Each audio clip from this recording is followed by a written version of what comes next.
The Poem of the Man God, the second year of the public life. Chapter 259. Peter speaks to Doras Peasants about the love which is salvation. 22nd of August, 1945. My dear friends, what are you doing near this fire? Asks Jesus when he finds his disciples round a well-fed fire, which blazes in the early evening shadows at the crossroads in the plain at Esdraelon. The apostles start, as they did not see him come, and they forget the fire to greet the Master. They look as if they had not seen him for ages. They then explain. Listen, we settled an issue between two brothers from Jezreel, and they were so pleased that they gave us a lamb each. We decided to cook them and give them to Doras's men. Micah of Johanan slaughtered and prepared them, and we're now going to roast them. Your mother has gone with Mary and Susanna to tell Doras's men to come here after Vesper, when the stewards go home to tipple. Women do not attract attention so much. We endeavoured to see them, pretending we were wayfarers passing by the fields, but we did not do much. We decided to gather here this evening and say a little more for their souls, and satisfy also their bodies, as you have done in the past. And now that you are here, it will be even more pleasant. Who was going to speak? Well, a little each, informally. We're not capable of doing any more. Also because John, the Zealot, and your brother do not want to speak. Judas of Simon and Bartholomew are not anxious to speak either. We even quarrelled over that, says Peter. Why do those 5 not want to speak? John and Simon because they say that it is not right that they should be the ones who always speak. Your brother because he wants me to speak and says that if I never start. Bartholomew because he's afraid that he may speak too masterly and that he may not succeed in convincing people. You can see that they are excuses.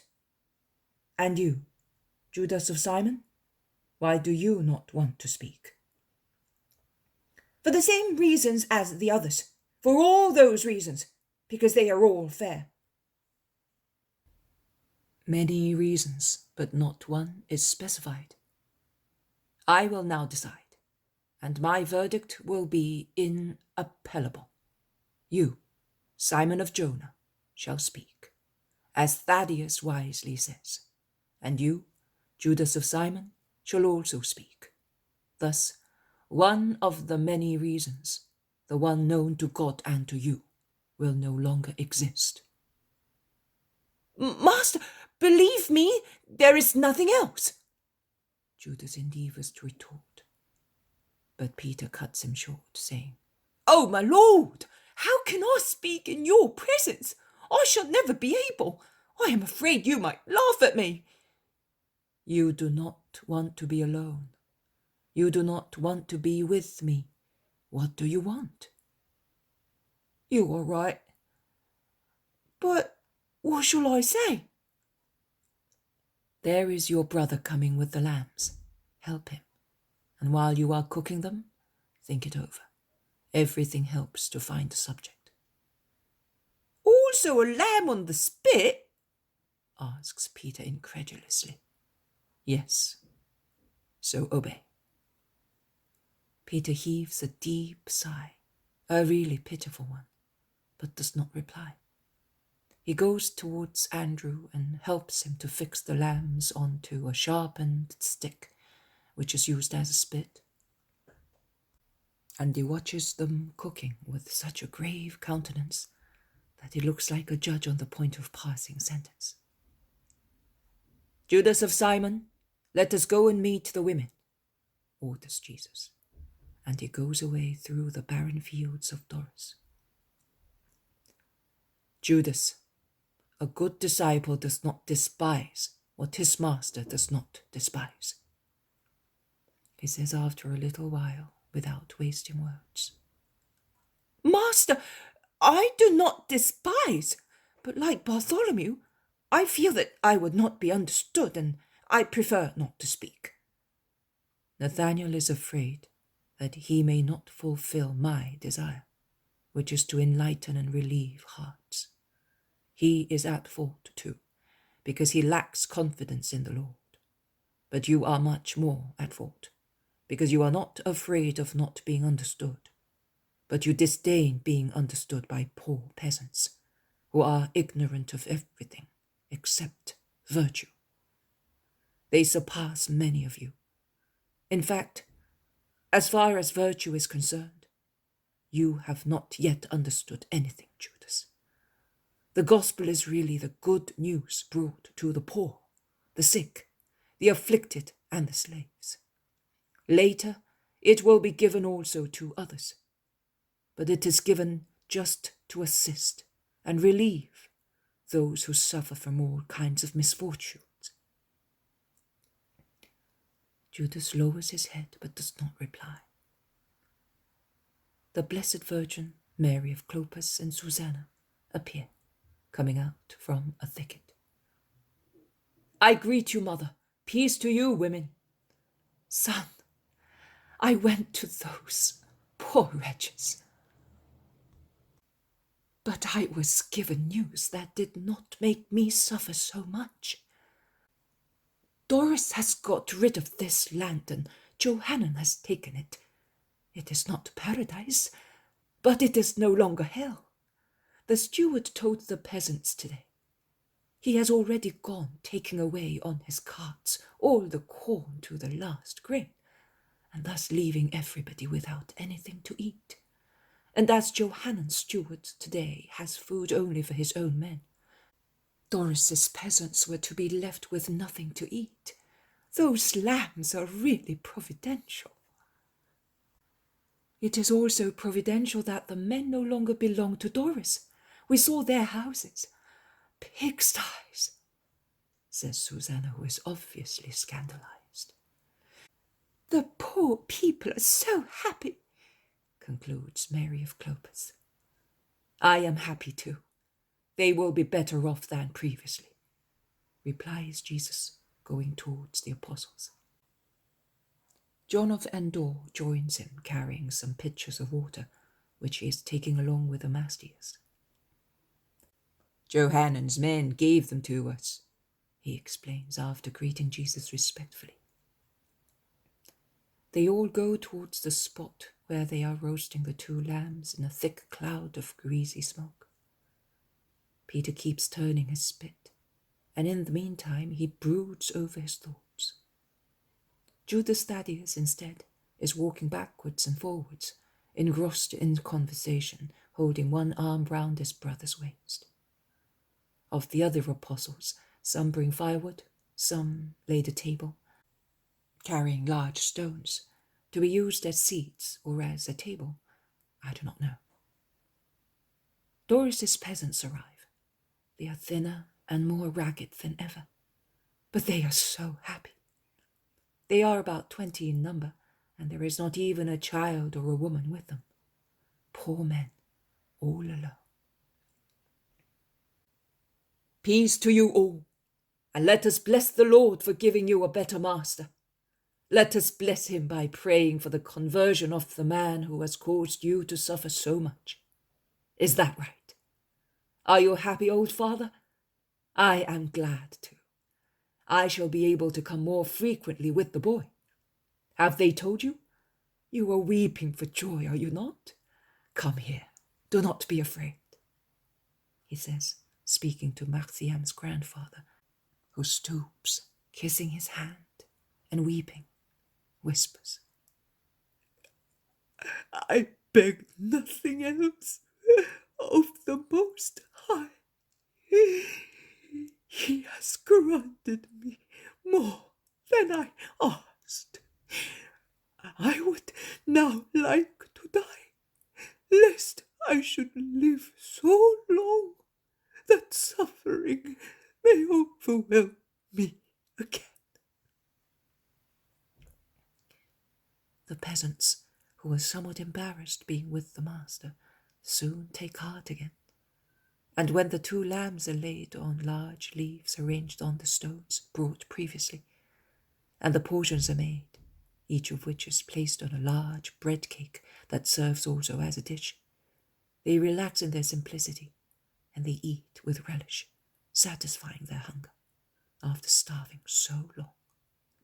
They talk of the recent events. One of them says, "I have always cursed locusts, moles, and ants, but from now on they will look like messengers of the Lord to me, because it is through them that we are leaving hell." And although the comparison of ants and locusts with angelical cohorts is somewhat queer, nobody laughs, because they all perceive the tragic circumstances concealed in those words. The fire lights up the assembly, but their faces do not look at the flame, neither do they pay much attention to what is in front of them. All eyes are turned towards Jesus' face, and are diverted only for a few moments, when Mary of Alphaeus, who is busy making portions, lays more meat on the flat bread cakes of the hungry peasants, and she finishes her work by wrapping 2 roasted legs in some large leaves, and says to Marciam's grandfather, "Take this, you will have a morsel each also tomorrow, and Johannan's stewards in the meantime will provide something." "But what about you?"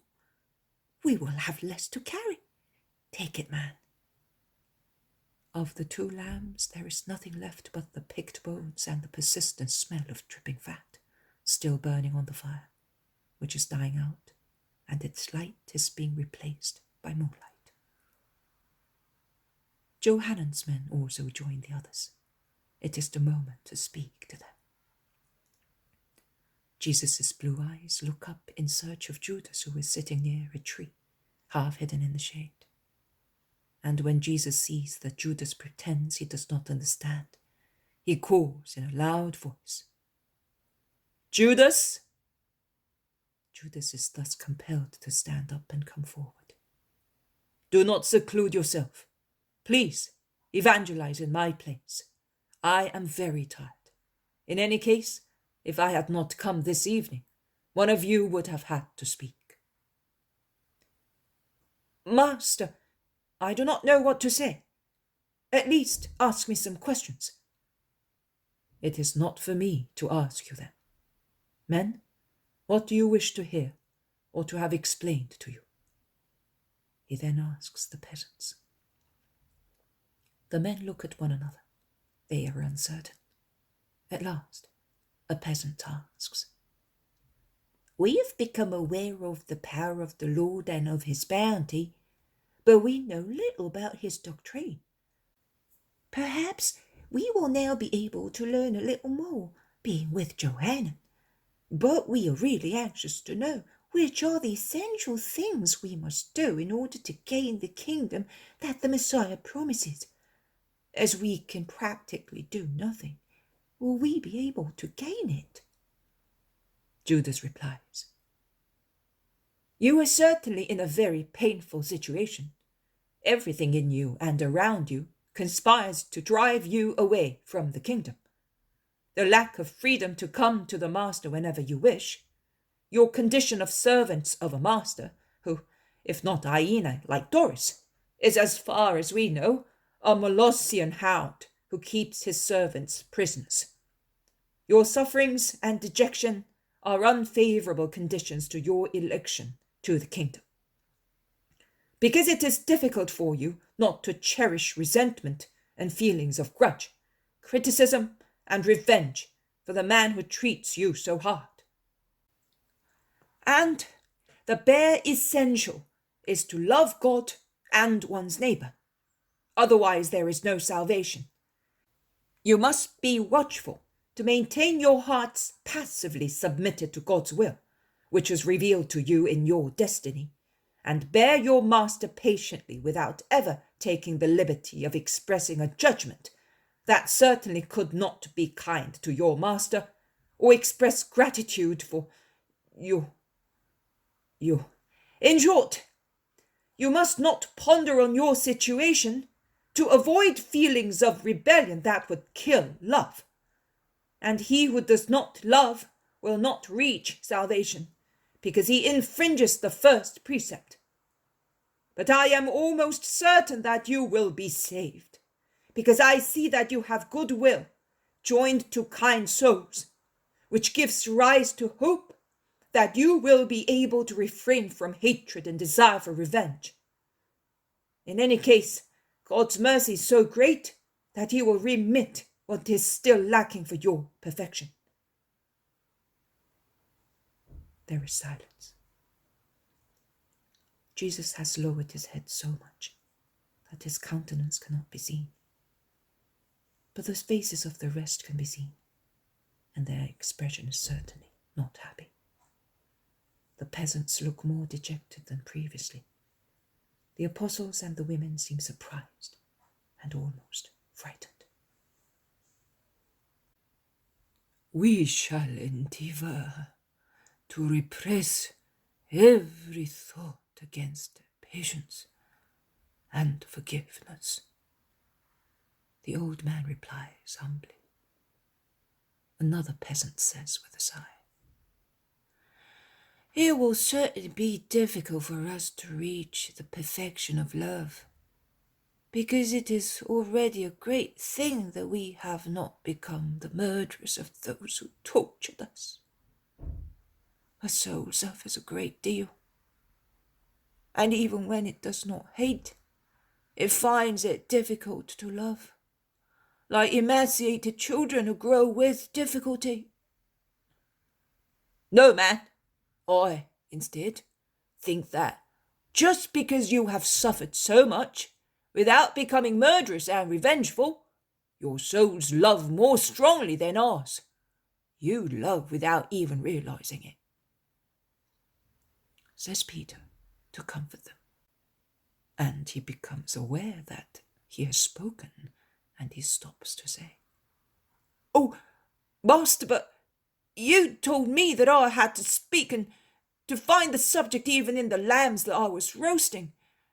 And I continued to watch them to find some good words for our brothers here and for their situation. But as I am stupid, I did not find anything suitable, and I do not know how.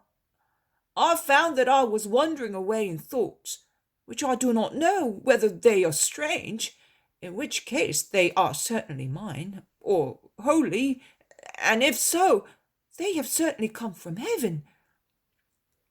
I will express them exactly as they came to me, and you, master, will explain them to me or reproach me, and you, my friends, will bear with me.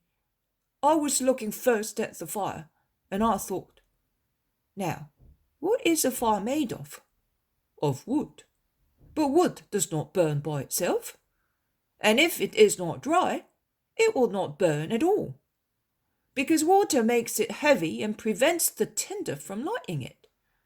And when wood is dead, it rots, and woodworms pulverize it, but it will not catch fire by itself. And yet, if one arranges it in a suitable manner, and holding tinder and flint close to it, produces a spark and helps it to light by blowing on thin branches to increase the flame, because one always starts from the smallest things, then the flame rises and becomes beautiful and useful and sets everything on fire, also thick pieces of wood. And I said to myself, we are like wood. We do not light up by ourselves, but we must take care not to be impregnated with the heavy moisture of flesh and blood, to allow the tinder to be lit up by a spark. And we must desire to be burnt, because if we remain inactive, we may be destroyed by inclement weather and by woodworms, that is, by mankind and by the demon. Whereas, if we give ourselves to the fire of love, it will begin to burn the thinner branches and will destroy them, and I consider the little branches to be imperfections. Then it will grow and set on fire the bigger pieces of wood, that is, the stronger passions. And we, being like wood, something material, hard, dull, even ugly, will become the beautiful, incorporeal, agile, bright thing that a flame is.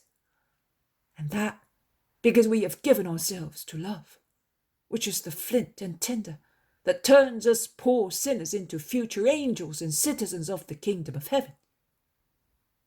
And that was one thought. Jesus has raised his head a little and is listening with his eyes closed and the shadow of his smile on his lips. The others looking. They are still surprised, but no longer frightened. Peter continues to speak peacefully. Another thought came to my mind, looking at the lambs that were roasting. Do not say that my thoughts are childish. The master told me to look for them in what I was watching, and I obeyed. So I was looking at the lambs, and I said, "There you are. They are two innocent, meek animals.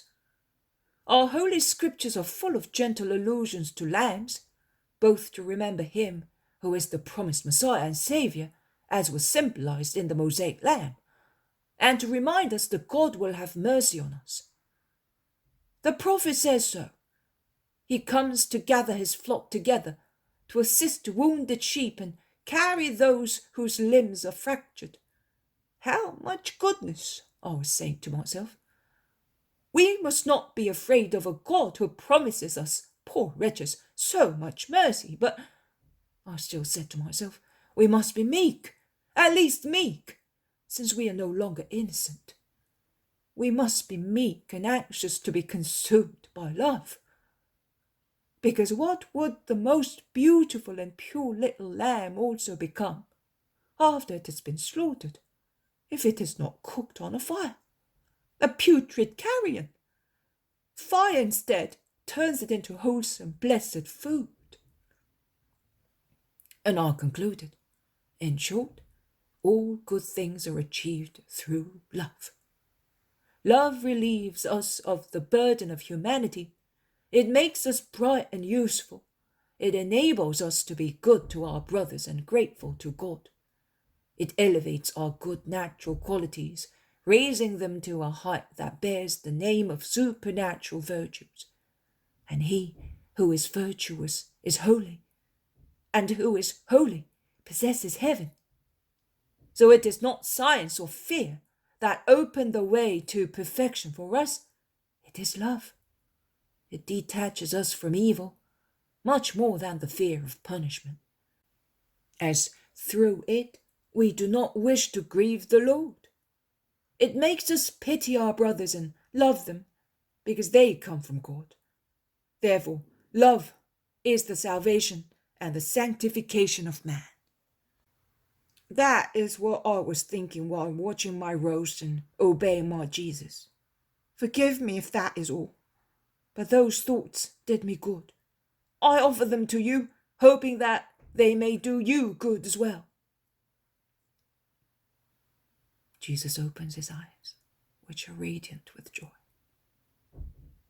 He stretches out one arm and lays his hand on Peter's shoulder. I solemnly tell you that you have found the words that you had to find. Obedience and love made you find them, and humility and the desire to give solace to your brothers will make of them as many stars in their dark sky. May God bless you, Simon of Jonah. May God bless you, Master. And are you not speaking? They will be commencing their new service tomorrow. I will bless their commencement with my word. Go now in peace, and may God be with you.